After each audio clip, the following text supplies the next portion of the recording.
5 मरला, 10 मरला और 1 कनाल के रिहायशी प्लॉट्स सिर्फ 20% बुकिंग।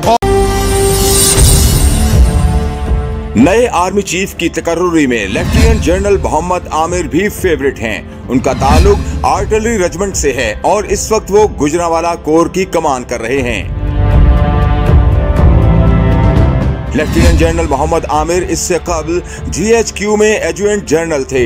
बतौर मेजर जनरल उन्होंने 2017-18 में 10 इन्फेंट्री डिवीजन की कमान की, जो कि लाहौर में तैनात हैं। Lieutenant general Mohammad Aamir chief of army staff secretariat में DG स्टाफ ड्यूटीज भी रह चुके हैं, जिसके बाइस वो कमांड ओहदों और GHQ का खातिर ख्वाह तजुर्बा रखते हैं।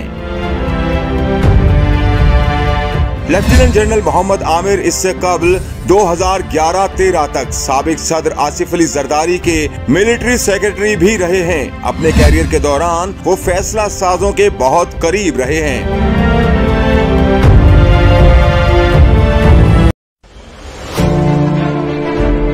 खुशियाँ चाहते